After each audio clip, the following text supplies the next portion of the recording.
Good morning, good morning. Shawn here with Accelerators Organization, ready for another mentor session answering your questions. If you have a question, make sure you get into the portal and ask a question. After I answer your question, you're going to get an email with my answer, and in that email, it's going to let you know what other mentors I'm going to have answer this question for you. Remember, you have access to some amazing mentors, not just me, but a lot of great minds and great business entrepreneurs that can help you grow your business. The more questions you ask, the more knowledge you're gonna get, more ideas you're gonna get. Sometimes you just need affirmation that an idea is great, but ask as many questions as you can. Our mentors are here waiting for you, so don't hesitate to get into the portal and ask a question. You can also go into the mobile application now. In the bottom right hand corner, there's a quick link right to the portal where you can ask a question. Here we go. First question comes from Trent. How can I get more traffic to my website? The background is I'm asking this question because I am using email marketing to prospect potential clients for my work in commercial real estate. I send about 70 emails a day to dentists in my area, and then depending on who has opened the email and visited the site, I follow up with a phone call. I'd like to learn how I can direct more dentists to my site using Google, Facebook, and other tools. Okay, I've got about 9 other mentors answering this for you. I would probably take a 2-prong approach here, and I would be very conscientious of cost. The first prong is I would do online advertising.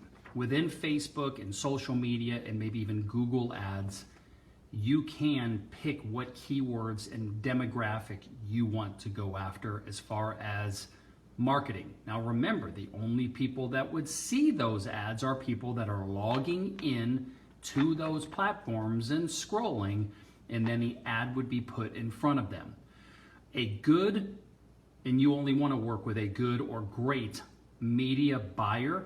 Media buyer is someone who's going to place ads for you and know what they're doing and what kind of ads are going to convert, and they're going to be modifying and trying to switch it up all the time until you get the right ROAS, which is return on ad spend. Speaking of, you always want to make sure and try to shoot for at least a 3x ROAS, 2 to 3, but 3 is optimal, and then you start scaling. A good ad agency is going to cost you a minimum of $2,500 per month just for the agency fee, which is still low because that's only 30 grand a year and you're getting a full team as opposed to hiring one person for $50,000, $60,000, $70,000 a year these days. So with a good digital agency, minimum $2,500. Most really, really good digital agencies start at $5,000 a month. There are a couple of guys here in the group who do this, and if you'd like an introduction, let me know and I can get you an introduction. Just send me an email, Shawn@askamillionaire.com. That'd be the first thing I do is online advertising. Put as much money as you can. Make sure that you're tracking how many leads you're getting, what your ROAS is, or what your conversion percentage is, and all those types of things. You also need to understand what your customer lifetime value is. Because let's say if your customer lifetime value of a transaction might be $10,000, you might spend $1,000 per lead. And it might take you a couple months to get to getting that, but it really depends on your numbers of how much you're going to spend per lead. So that'd be the first prong, is I would have a good social media buying strategy for advertisements. I wouldn't try to do this myself because all those things with Facebook and Instagram and Google and all that change all the time, and you want somebody who is living and breathing that world to be able to change and understand what things need to change in your strategy. The second approach is you're a B2B play. I would literally, if I knew that I wanted to work with dentists specifically, I would see about joining the local dental association in my area as a vendor. They're always looking for money for their associations, and by joining as a vendor, traditionally speaking, they will give you a list of all of the dentists that are members, which is going to be pretty much all of them. And then now you have your lead list. I would input that lead list from a CSV file. I would insert that into my CRM. If you do not have a good CRM, we have a partner now with AO called Tiger LMS. They'll give you 2 months of their sales enablement team for free, and the software is free for life.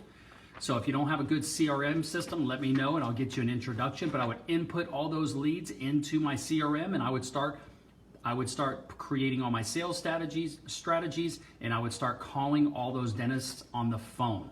I would not rely on email. I would not rely on just ad traffic. I would have an outbound B2B sales process as well. So that's what I would do. That'd be my 2-pronged approach. The way to drive more traffic to a website is always just more and more advertising.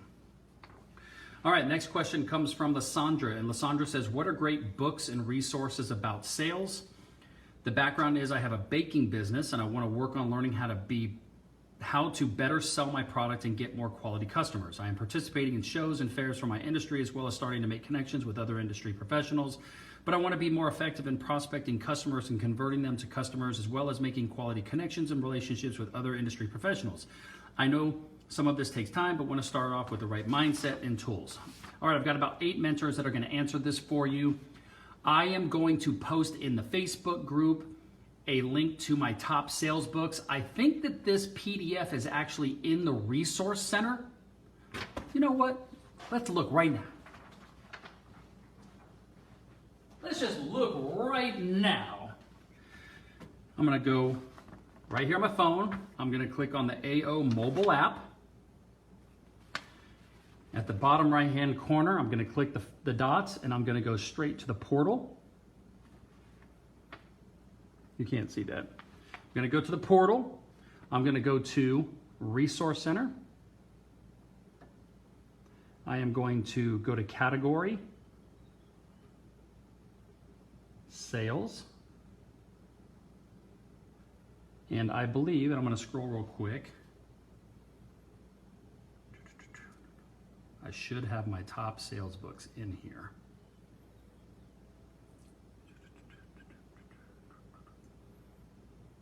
If I don't, it will be in there today by the time you see this video.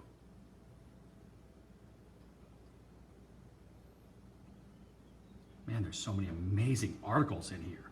You need to go to the Resource Center and just read all the articles in the Resource Center, and that's going to be plenty of information for you. I don't see my top sales books in here. Come on, Shawn. Oh, there it is.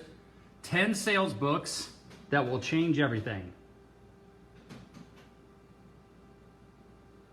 Go. Right there. Boom. Boom, baby. Ask and ye shall receive. That is just as easy as that. Those are the top 10 sales books, and I made it easy for you. Just click on each link on the books and it takes you right to Amazon where you can order it. It's my affiliate link, so I get a couple pennies out of that. Appreciate the love and support, but those are the top sales books that I would have you read. Gosh, I love when I make things easy. Love it when I make things easy. Okay.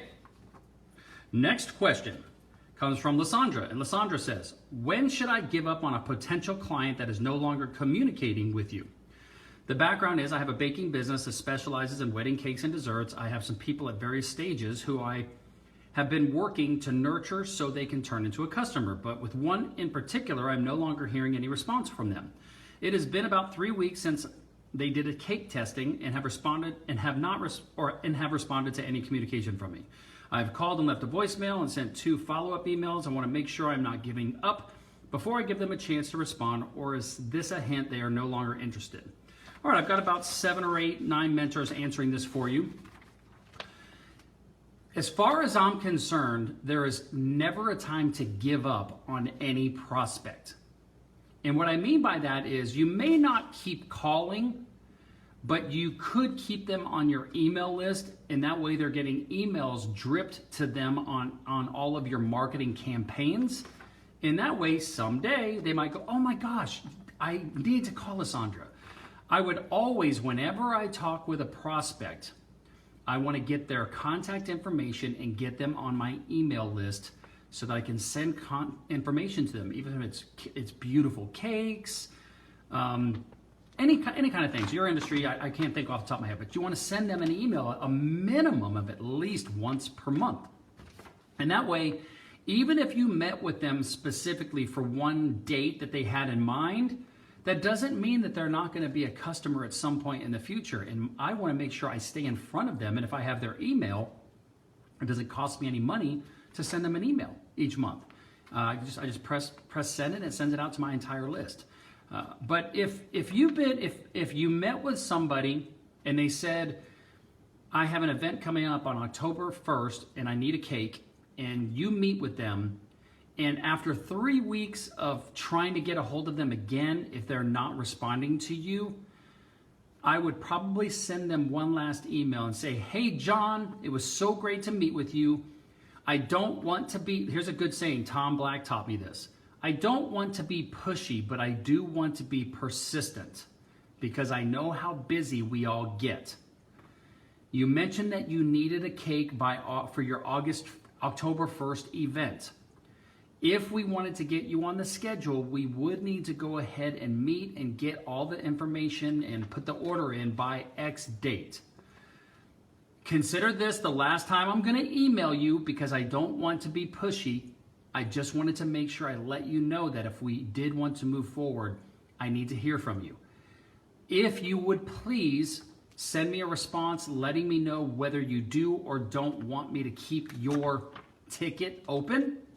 You can just send me a reply and everything is good, but I just don't want to keep bothering you. You know, something simple as that. Sometimes that pulling at the heartstring of I don't want to be pushy, but I do want to be persistent. If you'll just let me know that you don't want to, some people just really hate saying no and they don't want to be conflictive and say, no, Lysandra, we don't want to work with you. Make it easy for them. Don't worry about it. If you're not interested for this particular occasion, just send me an email back and let me know that you're going a different direction and everything is great. I just don't want to keep contacting you if you've already made a different decision. There's a million different ways that you can handle that, but that's probably the way that I would handle it. Okay, next question comes from Sherry. And Sherry says, what are the steps and necessary components to approaching investors to raise capital? The background is I'm working on launching a studio offering aerial yoga, suspension, fitness, and bungee classes, as well as meditation, breath work, and sound healing group and individual sessions. Lending institutions aren't going to be able to provide enough capital to get my business off the ground. I'm looking to raise about $80,000 to $100,000 to add to my current amount saved and need to know what steps in order to approach potential investors and present them an opportunity. Thanks. I've got about 10 different mentors answering this for you. Okay. If you go into the resource center, into the portal, I believe that I have a category called Raising Capital. Read every single one of those articles and it's going to tell you everything that you need to know.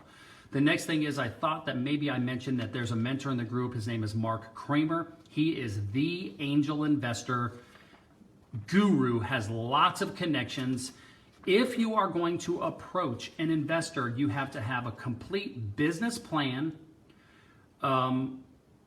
Mark will be able to tell you, but a business plan, you'll need to have an investor package of what you're offering them, your cap table, what they're going to get, and then they're going to have a ton of questions like what is going to be your salary? How am I going to get my money back? What's my return going to look like? How much percentage am I going to get of the company? All those, who am I in business with? What's your credit? They're going to want to know everything like a bank would. In addition, let me tell you this because, and you're going to hate to hear this, but it's the answer. Raising only $80,000 to $100,000 is the hardest money to get. It's actually easier to raise $10 million than it is to raise $100,000.